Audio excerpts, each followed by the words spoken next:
അതായത് ഈ ഒരു ആക്സിഡൻറ്റ് ഇന്നലെ സംഭവിച്ചതാണ്. ഈ ഒരു ആക്സിഡൻറ്റിൽ നിന്ന് മനസ്സിലാക്കാൻ കഴിയുന്ന അല്ലെങ്കിൽ പഠിക്കാൻ കഴിയുന്ന 3 കാര്യങ്ങൾ ഞാൻ പറഞ്ഞുതരാം. അതായത് നമ്മൾ ഓവർടേക്ക് ചെയ്യുന്ന സമയത്ത് യാതൊരു കാരണവശാലും ഫ്രണ്ടേ പോകുന്ന വണ്ടി ഓവർടേക്ക് ചെയ്യുന്നതിൻ്റെ പുറകെ തന്നെ ഫോളോ ചെയ്ത് ഓവർടേക്ക് ചെയ്യാതിരിക്കുക.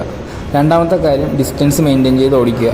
മൂന്നാമത്തെ കാര്യം ആ ഒരു ഓട്ടോ ബാക്കിൽ വന്ന് നിർത്തുന്നത് നിങ്ങൾ കണ്ടില്ല, ഒരു എയ്സോ ദോസ്തോ ആണ്. ആ വണ്ടി നിർത്തി കഴിഞ്ഞ് പുള്ളി ഹസാർഡ് ലൈറ്റ് ഇട്ടിട്ടാണ് ഇറങ്ങി വരുന്നത്.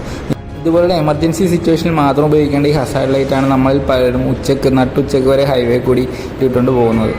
ഈ ഒരു അപകടം ബൈക്കുകാരൻ്റെ മിസ്റ്റേക്ക് കൊണ്ട് തന്നെ ഉണ്ടായ ഒരു അപകടം. ഒട്ട് ചേർന്ന് തന്നെ ഫോളോ ചെയ്യുന്ന ആ ബൈക്ക് കാറ് ഓവർടേക്ക് ചെയ്യുമെന്ന് കരുതി പുറകെ തന്നെ പോയതാണ്. പക്ഷേ കാറുകാരൻ ആ ബസ് വരുന്ന സ്പീഡ് മനസ്സിലാക്കിക്കൊണ്ട് ഓവർടേക്ക് ചെയ്യാൻ പറ്റില്ല എന്ന് മനസ്സിലാക്കി പഴയ ട്രാക്കിലേക്ക് വന്നപ്പോൾ ബൈക്കുകാരൻ അതിനുള്ള ടൈം കിട്ടിയിട്ടില്ല. അതാണ് ഇവിടെ സംഭവിച്ചത്. ബൈക്കുകാരൻ കാണുന്നത് കാറുകാരൻ സ്ലോ ഡൗൺ ചെയ്യുന്ന സമയത്താണ് ബൈക്കുകാരൻ ആ ബസ് കാണുന്നത്. പാനിക്കായിട്ട് ഫ്രണ്ട് ബ്രേക്കും ആയിരിക്കണം അദ്ദേഹം അപ്ലൈ ചെയ്തിട്ടുണ്ടാവുക.